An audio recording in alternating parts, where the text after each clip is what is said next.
अस्सलाम वालेकुम स्टूडेंट्स। आज का जो हमारा टॉपिक है वो है जी खेतों की सैर। Let start.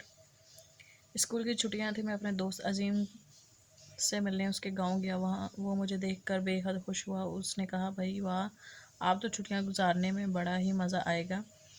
मैंने कहा, क्यों नहीं, मैं भी तुम्हारे साथ खेतों की सैर करूँगा। ये सुनकर वो और भी खुश हुआ और कहा, ये बड़ी खुशी की बात है, मैं तुम्हें अपने खेतों की सैर ज़रूर कराऊंगा। दूसरे दिन हम सुबह सवेरे गांव से बाहर निकले। सामने हर तरफ खेत ही खेत है। बाज़ खेतों में फसलें उगी हुई थी और बाज़ खेतों में किसान मुख्तलिफ़ कामों में मसरूफ़ थे। अजीम ने कहा, मैं तुम्हें एक एक करके बहुत से खेतों की सैर कराता हूँ। आओ पहले दरिया के किनारे चलते हैं, जहाँ से खेतों को पानी दिया जाता है। मैंने देखा कि दरिया के किनारे पर एक ऊँट, जिसकी आँखों पर एक पट्टी बंधी हुई थी, रहट की बल्ली से बंधा हुआ गोल चक्कर काट रहा है। उसके अगले घुटनों में पीतल के घुंघरू बंधे हुए थे, जो ऊँट के हर कदम पर एक दिलकश आवाज़ पैदा कर रहे थे। बल्ली के घूमने से एक चरखी घूम रही थी। इससे मिली हुई एक दूसरी चरखी भी घूम रही थी, जिसके गिर्द बहुत से डब्बे लिपटे हुए थे। वो डब्बे चरखी के घूमने से दरिया के पानी में डूबते और पानी लेकर निकलते। ये जो उन्होंने बताया ना कि चरखी घूम रही थी, पहले दौर में जैसे कि हम कुएं से पानी निकालते हैं, ऐसे एक बहुत बड़ा चरखा होता है। उसको छोटे छोटे बर्तन लगे होते हैं, वो जैसे घूमता है तो नीचे से पानी ऊपर आता है। ठीक है, पानी लेकर निकलते। वो पानी एक लकड़ी की नाली पर गिर रहा था और वहाँ से खेतों में जाने वाली नाली में आ रहा था। डब्बों से पानी गिरने की छम छम और ऊँट के घुंघरुओं की छन छन की आवाज़ें मिलकर अजीब समा पैदा कर रही थी। इस दौरान वहाँ मौजूद एक शख्स कभी कभी ऊँट को ज़ोर से हू हू करके हाँकता और कभी मुंह से कच कच की आवाज़ें निकालता, ताकि ऊँट सुस्त ना पड़े या रुक ना जाए। फिर हम पानी की नाली के साथ साथ खेतों की तरफ आए। सामने धान का खेत था। पानी उसी खेत में जा रहा है। वहाँ बहुत से मर्द और औरतें अपनी कमर से बंधी हुई एक चादर में से कुछ हरी हरी घास निकालकर इस पानी भरे खेत में ख़ास अंदाज से गाड़ रहे थे। अजीम ने बताया कि ये लोग पनीरी लगा रहे हैं। कुछ दिन बाद ये पौधे बड़े होकर धान की लहलहाती फसल में तब्दील हो जाएंगे। हमने हैरत से पूछा कि ये घास धान की फसल कैसे बन जाएगी। अजीम ने ज़ोरदार कहका मारा और कहा, भाई ये घास नहीं है, ये धान की पनीरी है। किसान पहले धानों को एक मखसूस ज़मीन के टुकड़े में बोते हैं, फिर कुछ दिनों में उन धानों से किले फूटते हैं। जब ये किले ज़रा बड़े हो जाते हैं तो इन्हें वहाँ से उखाड़ कर खेतों में लगा दिया जाता है। अब मैं तुम्हें वो किले उगे हुए दिखाता हूँ। वो मुझे एक और तरफ ले गया, जहाँ पानी भरी ज़मीन में ये किले उगे होते हैं। कुछ लोग इन किलों को उखाड़ उखाड़ कर इनकी छोटी छोटी पोलियाँ बना रहे थे। एक तरफ कुछ किसान हल जोत कर ज़मीन को नई फसल के लिए तैयार कर रहे थे। मैंने देखा कि ये मिट्टी कुछ गीली थी। अजीम ने बताया कि किसान अब इन खेतों में प्याज की पनीरी तैयार करेंगे। फिर धान की तरफ प्याज के पौधे भी यहाँ से उखाड़ कर खेतों में कितार से लगा देंगे। और देखो, बराबर वाले खेत में किसान सुहागे के ज़रिए हल जते हुए खेत में मिट्टी के ढेलों को हमवार कर रहा है, ताकि यहाँ गंदम या मकई का बीज डाला जा सके। फिर अजीम ने मुझे एक और खेत में ले गया, जहाँ कुछ नन्हे पौधे उग रहे थे। उसने बताया कि ये मसूर का खेत है, ये बस 40 दिन में तैयार हो जाता है।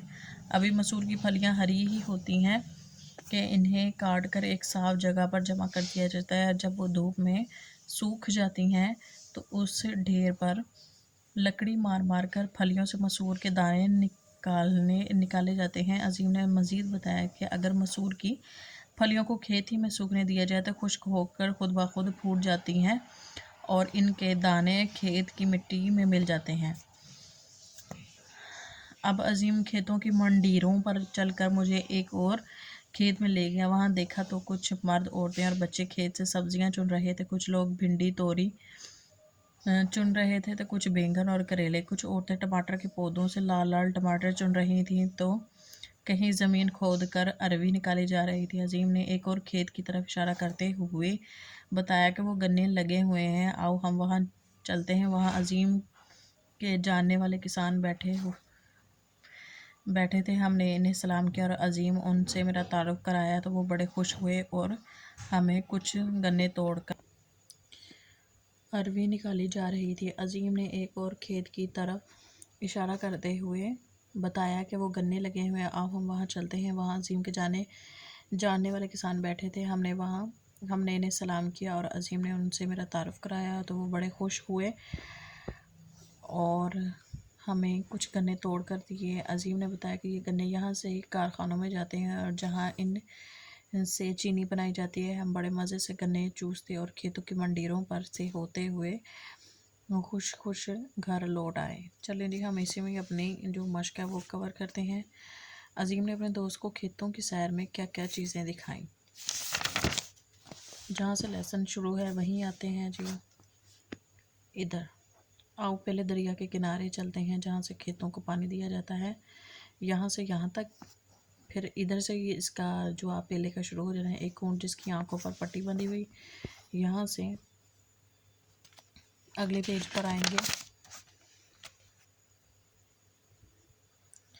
यहाँ तक ऊँट सुस्त ना पड़े या रुक ना जाए, ये पहले सवाल का जवाब है।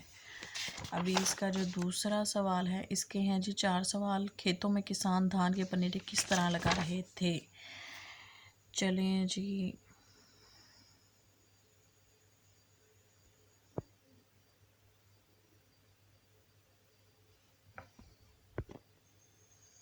दूसरे सवाल का जवाब यहाँ से होगा। वहाँ बहुत सारे मर्द और औरतें अपनी कमर से बंधी हुई यहाँ से लेके यहाँ तक ये लोग पनीरी लगा रहे थे। यहाँ तक है ये दूसरे सवाल का जवाब।